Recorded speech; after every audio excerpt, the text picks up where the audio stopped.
Smart Viewers, di segmen Talk with Binusian kali ini kita mau ngobrol nih sama salah satu Binusian berprestasi yang baru aja meraih prestasi menjadi juara 1 di ajang Duta Bahasa Provinsi Banten. Langsung aja ya kita sapa, ini dia Michelle Caroline. Halo Michelle, selamat sore. Halo, selamat sore Kak. Gimana kabarnya nih Michelle? Baik, Kakak gimana kabarnya? Baik juga. Terima kasih Michelle sebelumnya udah menyempatkan waktunya nih buat ngobrol-ngobrol hari ini di studio. Nah, Michelle, hari ini kita mau ngobrolin soal prestasi kamu nih, perjalanan kamu selama mengikuti Duta Bahasa BINUS hingga berhasil menjadi juara 1 di Duta Bahasa Provinsi Banten ya. Tapi sebelum masuk ke cerita kamu nih, Michelle boleh dong, menurut pandangan kamu gitu sebagai generasi muda, gimana sih kamu memaknai bahasa Indonesia, bahasa daerah dalam era digital saat ini? Itu kan kita tahu kalau banyak generasi muda saat ini istilahnya acuh tak acuh gitu ya dalam menggunakan bahasa Indonesia yang benar sehari-hari ataupun bahasa daerah. Nah, menurut pandangan kamu sendiri bagaimana? Baik, sebenarnya di generasi zaman sekarang ini tentu terdapat banyak generasi muda yang sepertinya emang seperti yang sudah dibilang acuh tak acuh mengenai bahasa. Sehingga menurut saya terdapat dua fenomena yang terjadi di kalangan generasi muda. Yang pertama itu xenoglosophilia, di mana kita tuh ngerasa kalau misalnya pakai kata-kata seperti dari bahasa Inggris ya, mungkin which is, literally, like, itu kayak Bahasa Jaksel ya? Iya, bahasa Jaksel itu jauh lebih gong mungkin istilahnya ya dibandingin pakai bahasa Indonesia gitu. Fenomena yang kedua itu juga ada di mana terjadi banyak generasi muda yang melakukan ujaran kebencian gitu. Ada banyak haters gitu yang tentunya menurunkan martabat bahasa Indonesia.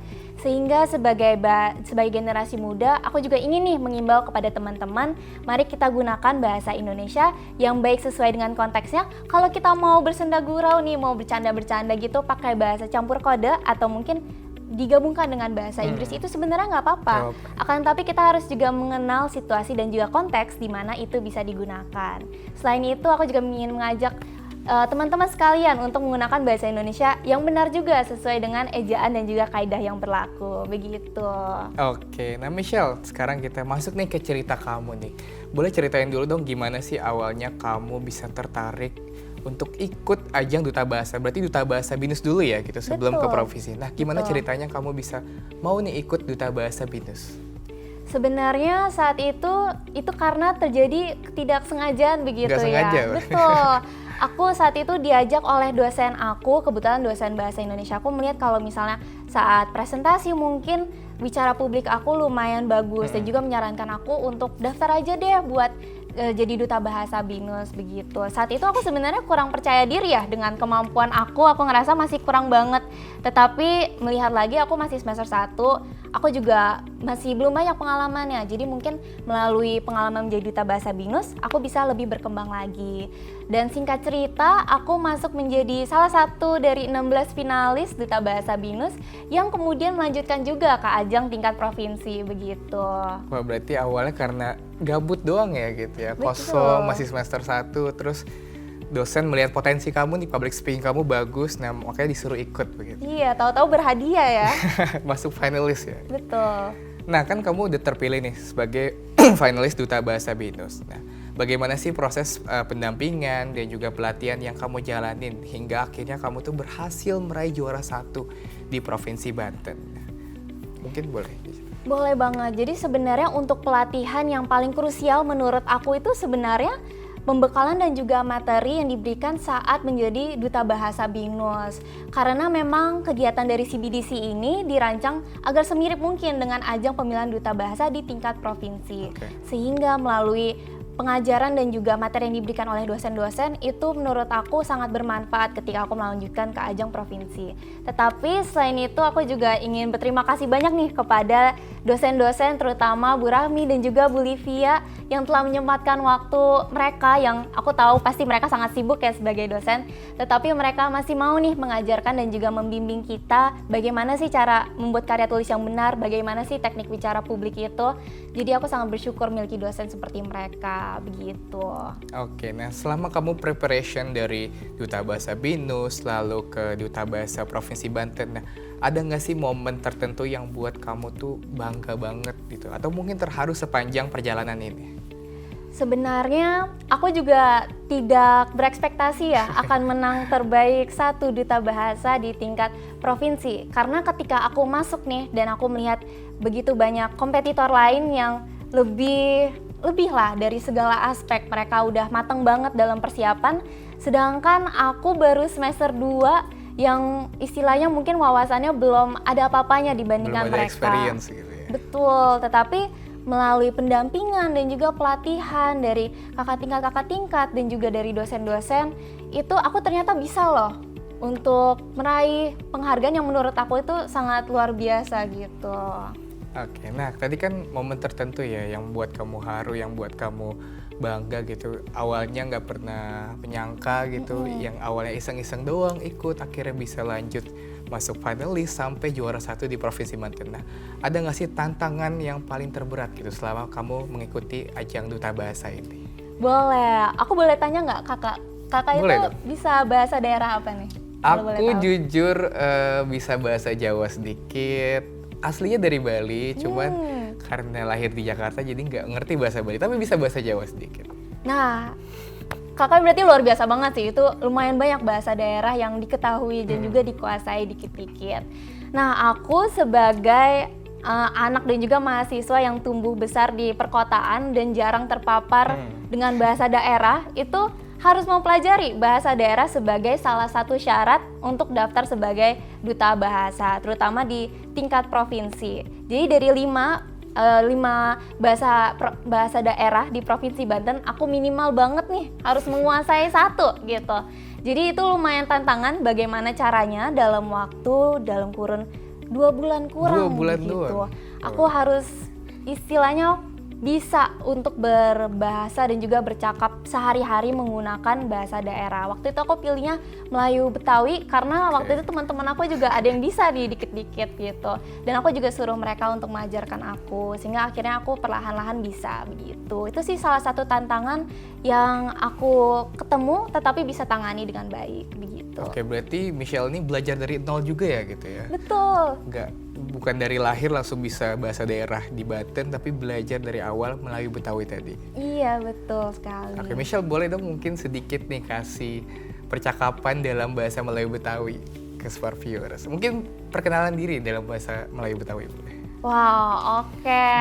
Boleh ya, agak to the point mungkin ya. Tapi mungkin sebenarnya kalau di sini itu bahasa Melayu Betawi itu lebih kepada logatnya sih. Contohnya nih, Boleh kasih tahu.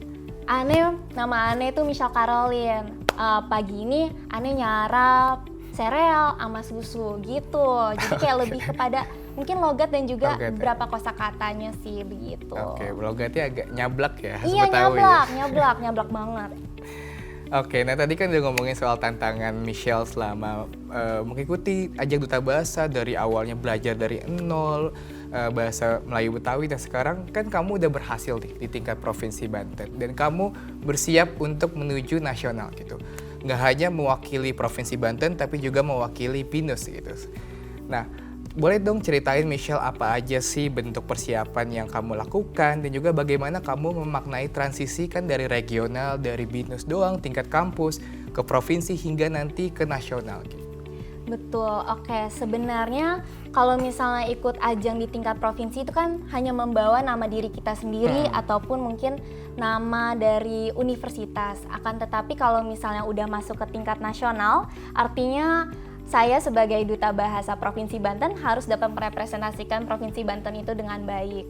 Jadi dari segi persiapannya itu juga harus jauh lebih matang. Dan untuk persiapannya kalau mungkin sedikit fakta ya, kalau misalnya tahun lalu itu terbaik satunya sampai 1 bulan di Serang, padahal orangnya asli Tangerang. Jadi emang persiapannya sangat luar biasa dan juga dedikasinya itu sangat bulat gitu untuk mengikuti Duta Bahasa Nasional ini supaya nanti juga Provinsi Banten mendapatkan penghargaan yang terbaik. Amin. Gitu. Oke, nah kalau dukungan dari BINUS sendiri nih, apa aja sih dukungan yang diberikan oleh BINUS dalam mendampingi kamu selama menuju Duta Bahasa tingkat nasional nantinya? Oke, jadi saya sangat bersyukur sih sebenarnya berkuliah di Universitas BINUS karena mereka tidak hanya mendukung kami secara finansial, tetapi didukung juga secara emosional. Jadi sebenarnya dari awal tuh dosen-dosen juga selama Duta Bahasa BINUS, Duta Bahasa Provinsi, dan juga saya yakin saat Duta Bahasa Nasional nanti itu tidak hanya memberikan kami materi, tetapi juga memberikan dukungan secara emosional dan selalu disemangatin, dijagoin. Walaupun mereka sebenarnya tidak berharap kita bakal menang apapun itu, mereka ikhlas aja, tapi mereka itu mendukung dari dalam hati dan sangat tulus dan sangat terasa bagi saya gitu. Jadi dari dosen-dosen dan juga kakak tingkat itu sangat luar biasa dukungannya untuk kita.